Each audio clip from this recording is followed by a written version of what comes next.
This is once again the wise soldier. Praises to the Most High God of Israel. Respect to our brothers and sisters of Israel. Lately, throughout this week, I've been sick. My mind has been going. I feel like I was being attacked by a few spirits that nearly left me astray, but I fought back, and I am still here standing and willing to fight and work for the Most High God of Israel.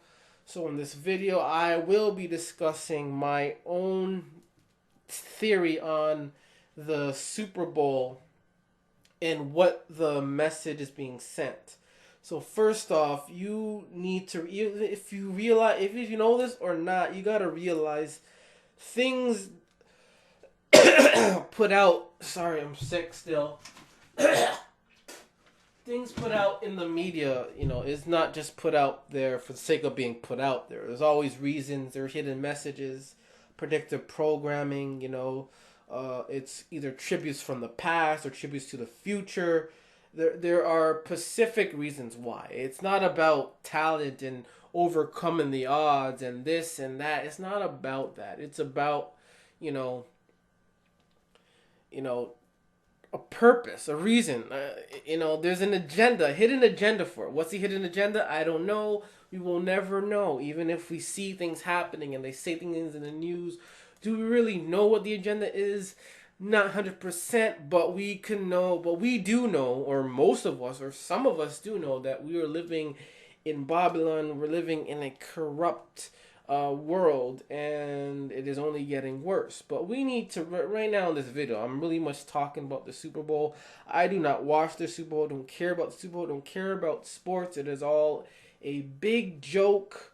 But my theory here is I've just been thinking about, wondering, why is Atlanta and the New England Patriots in the Super Bowl? And in my take, in my theory, I think this is a tribute to the New Egypt versus the Old Egypt, aka ancient Egypt, from so called Africa, as they call it. So here we go. So I feel that the Atlanta Falcons are a that represent they represent the ancient Egypt, because in ancient Egypt the god and the deity they worshipped and served was Horus, who was depicted as a falcon god with a man body but a falcon head. Um, even on many logos, on the money, on all these logos mainly, you can see that eye, and that all that eye pretty much comes from and origins from Horus, who is the falcon god of Egypt. And as well as you look at many of these logos and symbolism, they all have these triangles or pyramids, and all of it represents, Egypt, and it's more deeper than that, but in summarizing, it all represents Egypt. And even if it's not a triangle, it easily could be like a half circle. It could be like a mountain. It could be a hill.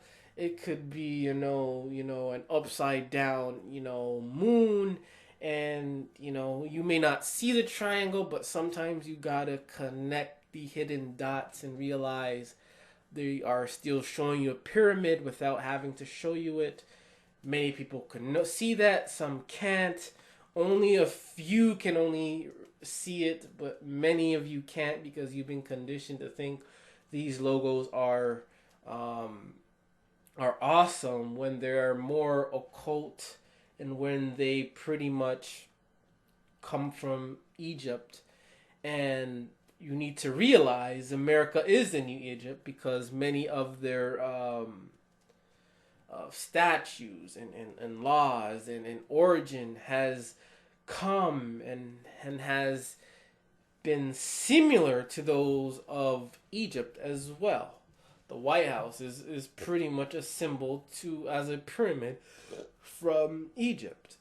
So we got to realize that. And going back to Atlanta, again, Atlanta Falcons, again, I believe they represent Horus, and they will also represent Egypt, which then underlining they represent the old Egypt. But if you look back at the three major, there's four major Atlanta sports teams. We're looking at only three major Atlanta sports teams, and that's the one in hockey, basketball, and football. Probably the MLS too. Let's see, MLS at Atlanta. Let's see what their logo is. No, it's not that.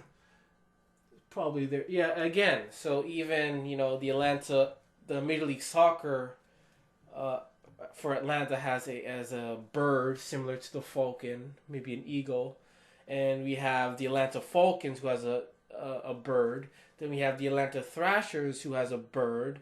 Then we have the Atlanta Hawks who has a bird. So it's not normal to see, three major sports teams of a city have the same similar logo. And again, these things happen for a reason. It doesn't just happen. It all happens for a reason. And what that reason is again, we have to research it deeper and deeper to understand why. They may give you a little origin story, but do you really think that is? No. These sports teams are corporations. They are occultic. They are, they represent something bigger than what we realize. And again, this goes back, and it also goes back to Egypt. There's something more, I guess we call it more special about Atlanta than what we realize. But that will take a lot more research to understand. There's something special about Atlanta. If you look at these symbols and you try to connect the dots, you can see that many of them are the same. Many of the colors are the same. But again, that's a topic for another day. So again, Atlanta Falcons in this theory are representing the old Egypt. Then we have the New England Patriots representing the New Egypt. And Patriot in the American definition is pretty much an American who pretty much supports their country no matter what. It doesn't matter what they'll do, they will support their country. They think their country will do no wrong. And if you studied your history, and if you study your present, and you study your future, you can realize that America is the New Egypt. It has many statues that are very, very, that are pretty much exact to the ones in Egypt. And they, again, New England Patriots is going to be represented as the New Egypt. So in the Super Bowl, in my theory, whether you like it or not, I see it as the New Egypt going against the old Egypt. And people are just not going to see it. We're just going to see two teams who think earn their way to the big game. They earn their way. No. You don't earn nothing. You are given a ticket here. There are reasons. It is, been predictive probably in things that I've missed, but it's been predicted. So again, that's pretty much my theory for why it's New England versus the Atlanta Falcons. Many things are going on. And we got to realize that, symbols play a huge part. If you don't know what they mean, you are pretty much dyslexic and you're blind and you're going to get lost. And that's what many people are. They are lost because they don't understand the symbols. They don't question the symbols. They see a symbol and be like, oh, it's cool.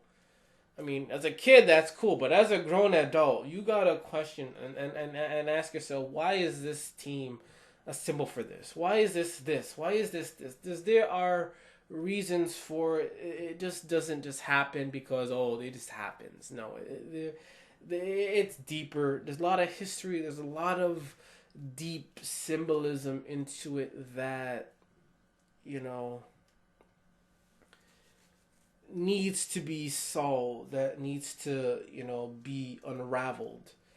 So again, this another Super Bowl corporation just there to get money for a game, just to see grown men throw a football and tackle each other just so they can get a trophy.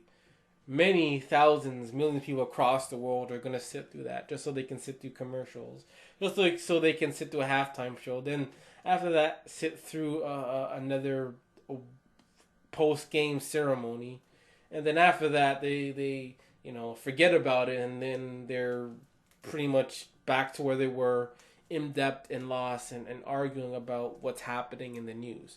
So again, the theory for this is basically it's a battle between the New Egypt as the New England Patriots versus the battle between the Old Egypt known as the Atlanta Falcons.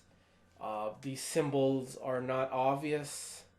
You just have to, know things. Just gotta know things and know who's in charge and know why they do things. And people that run this world are pretty, they're pretty slick.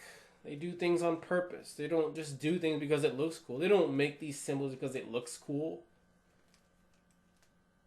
It's not about being cool. It's about, it's about something that I can't really say what it is, but it's more than just looking cool. These teams are corporations, and fans, they call you fans because you're a slave. Think about fan. Like, who's a fan? If you look back in history, like, who's the fan? The slave was the fan, always fanning the king with those leaves. That's a fan. You're a slave. If you're a fan, you're a slave. You're a slave to these actors and talentless people who get paid millions just to throw a ball. Really? Come on. Anyway, so that's the end of that video. So this is just a theory. If I'm wrong, I'm wrong. So be it. But who do I think is going to win? With a battle between Old Egypt and New Egypt, I think the Old Egypt should prevail because Old Egypt in history has been the most superior, the most dominant society that lasted thousands upon thousands of years before falling. And the New Egypt is based off of the Old Egypt, and they learned and took things from the Old Egypt so they can stay atop. So the New Egypt is going to have to pay tribute, is going to have to kiss a lot of ass and fall so the Old Egypt can win. So the winner of the Super Bowl, in my prediction, in my opinion, will be the Old Egypt because they are superior. The Old Egypt are basically gods and kings and queens. They were rulers. They ran civilizations. So the New Egypt, to ignore that and to just, lose to the Old Egypt would be disrespectful in my opinion. So that's the end of this video. Respect and praise to the Most High God. Wise out. Hate me. Love me. I don't care. I am out.